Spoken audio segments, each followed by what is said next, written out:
a Lourdes Mendoza, periodista. Gracias por estar con nosotros. Bienvenida. Querida amiga y colega, muy buenas noches y casi feliz Navidad. Casi feliz Navidad, pero te pregunto, ¿será que cena Pato en su casa? Pues no sabemos a ciencia cierta, o sea, lo que sí es un hecho es que la prisión preventiva oficiosa a los 2 años, dice la ley, se debe de revisar. Pero en el caso de Emilio Lozoya, hay que recordar que Emilio Lozoya se escapa, o sea, cuando le giran la primera orden de prisión, él se escapa.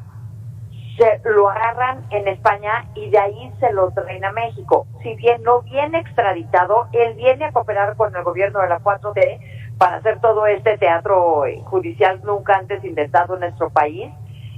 Lo que hemos visto es que Emilio Lozoya pues era un consentido del gobierno de la 4T, de la Fiscalía, hasta que salí yo y le tomé la foto, y lo que evidencié con esa foto el 9 de octubre del 2020 es que sí había un pacto de impunidad entre Emilio Lozoya Austin y la Fiscalía General de la República. En esos entonces, cuando Emilio es traído o acepta venir a México de España a la Ciudad de México, en esos momentos ya llega a México, se hace una audiencia después de estar no sé cuántos meses en el hospital, porque hay que recordar que venía malito, ¿no? Que decían que tenía una úlcera y que se sentía mal.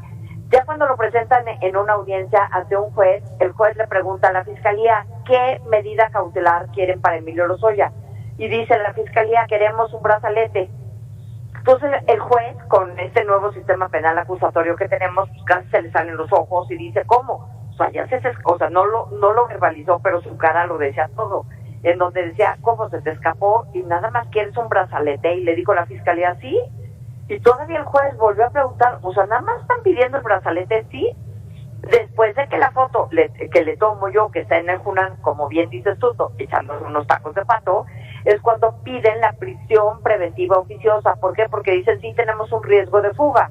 ¿Por qué? Porque ya se nos fugó una vez, porque vemos que tiene dinero, porque vemos que tiene una red de amigos que lo puede ayudar a escaparse de la justicia, y entonces ahí es donde piden la prisión preventiva oficiosa. Entonces, hoy puede salir, pues el abogado de Lozoya está en todo su papel de, como siempre, mentir a favor de su cliente.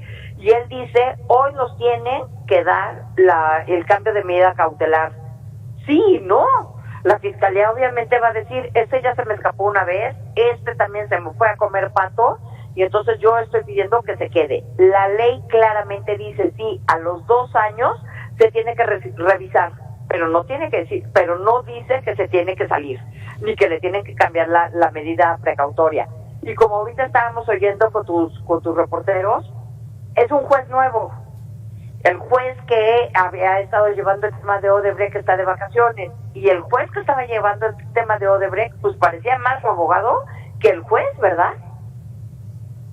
Oye, pero es que es increíble, o sea, cómo queda el sistema de justicia del país, más allá de que se llame Lozoya, más allá de que se llame 4T, pero evidentemente se agrava porque el discurso del gobierno del presidente López Obrador era romper todos esos pactos de corrupción y de impunidad. Sin embargo, lo que vemos es una historia diferente. Es una historia totalmente diferente, como bien dices tú, y lo que cambió es que después de esa foto, y perdóname que sea reiterativa, esa foto, cuando yo hago evidente que hay un pacto de impunidad entre la Fiscalía y Emilio Lozoya, es que cambian las cosas, y con esa foto no nada más se va a Lozoya a la cárcel, sino cambia la relación entre la Fiscalía y Lozoya. En ese momento, cuando el presidente, yo le tomo la foto un sábado 9 de octubre, cuando el lunes 11 de octubre el presidente en la mañanera le pregunta de eso y dice, si bien no es ilegal, sí es inmoral. Y de ahí, el 3 de noviembre del 2021, lo meten a la cárcel. Ahí piden lo que bien dices, prisión preventiva oficiosa. En ese momento se va a la cárcel, dice el juez, si tienen razón, se va a la cárcel. Y lo que hemos visto es que los pactos que ellos tenían en obscurito se rompieron en ese momento. ¿Y por qué se rompieron? Porque Emilio Lozoya no tenía una sola prueba de todo lo que dijo. Esa denuncia maldita que salió el 19 de agosto del 2020 no ha podido probar uno solo de sus dichos. Y en cambio, por lo pronto, en lo que me concierne a mí, yo ya le probé que me difamó. Yo ya le probé en 2 instancias que me difamó y además en una tercera instancia que estábamos en el amparo, pues ¿qué crees? Se lo acaban de negar hace como 3 semanas, diciéndole, señor, no tiene cabida su amparo. ¿Por qué? Pues porque la señora demostró que lo difamó. Tienes otro caso, el de Carlos Treviño, en donde es el último director de Pemex, inventó a Emilio Lozoya que le había dado $200,000. Y entonces le decían a Carlos Treviño, oye, ¿y cómo, por qué te dio el dinero? Era legislador, porque lo que dice Emilio es que ese dinero se lo dieron para comprar a los legisladores y sacar adelante la reforma energética, ¿no? Y entonces ya Treviño, no, yo no era legislador. Bueno, eras el director de Pemex, no, tampoco. Y entonces, ¿qué hacías? Yo trabajaba en la financiera. Y entonces, ¿por qué inventó eso Lozoya? Ah, pues no sé, pregúntenle. Y luego hay una prueba en contra de Carlos Treviño. Jorge Luis Lavalle, el ex senador por Campeche, lo mismo, lo metieron a la cárcel 1 año, 5 meses sin una prueba. Y Pachita hasta el día de hoy sigue teniendo un brazalete cuando no le han podido probar nada de lo que Emilio dijo. Entonces es irreal que ahorita el abogado está en todo su papel. Siempre ha mentido y siempre ha salido a decir que su cliente ya tenía, ¿cuántas veces lo escuchaste? Que ya tenían el acuerdo. Y que ya su cliente iba a salir. Pues no ha salido y sigue sin salir, y ahorita no entenderíamos por qué pudiera venir al caso que el cambio de medida cautelar. Oye, pero en esos términos, ya que la justicia pasa, al parecer, por lo menos por una persona, ¿sería moral que viéramos esa medida? Yo creo que no. O sea, como bien lo dices tú, ahorita sería totalmente inmoral que lo dejaran salir, porque Emilio Lozoya Austin, más allá de lo que yo te diga, está acusado desde el 3 de enero del 2022 por la Fiscalía General de la República, él y toda su familia, de ser los únicos beneficiarios de ese cochupo de Odebrecht. Al único que le dio dinero Odebrecht para sobornarlo fue Emilio Lozoya y a su familia, por un lado. Y por otro lado, de todo lo que él dijo, no ha podido probar uno solo de sus dichos. Entonces, para también acceder a un criterio de oportunidad, tenías que ser tú un delincuente confeso. Él decidió ser un delincuente confeso y dijo, sí, yo recibí ese dinero. Y ahora, para la gente que nos está escuchando, ¿dónde está ese dinero? En sus cuentas. Y lo que no está en sus cuentas, o sea, el faltante de ese dinero, está en las casas que compró.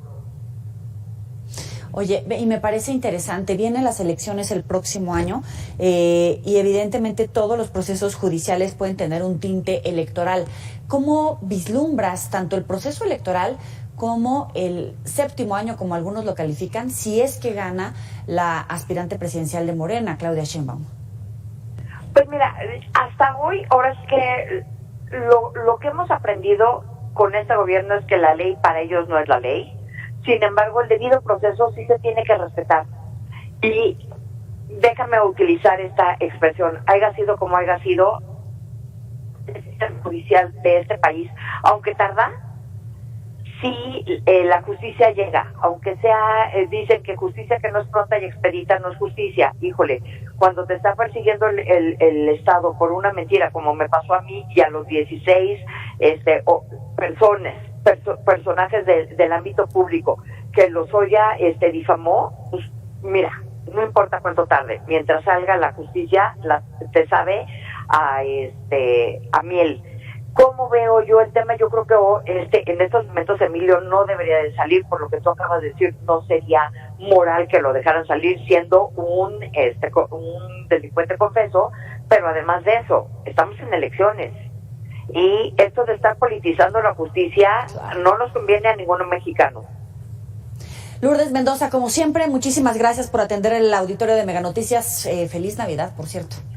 Al contrario, mujer, gracias a ti como siempre. Les deseo una gran feliz Navidad y ya estaremos, primero Dios, hablando, o la próxima semana, ¿verdad? El lunes, o ya hasta después de pasados Reyes.